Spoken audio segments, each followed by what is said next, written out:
to use this TOPTES. Combustible gas detector. Okay, so basically your natural gas at home.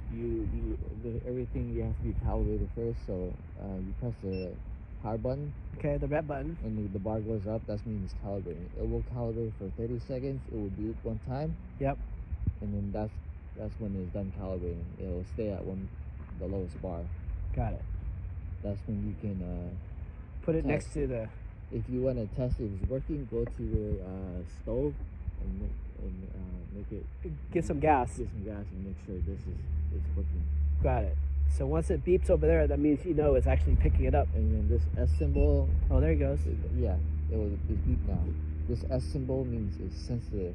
Oh. If it's a small, tiny leak. So I should hit the S, or is it always on the S? It's gonna be on the S.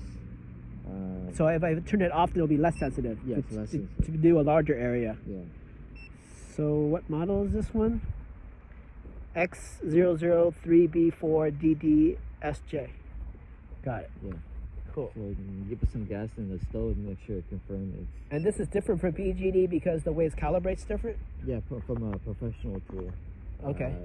Difference is like $2,000, and you have to send it to a lab or do it in-house or Got it. Calibration with like actual gas suits. Got it. So this is like for a DIY person. Yeah. Good enough.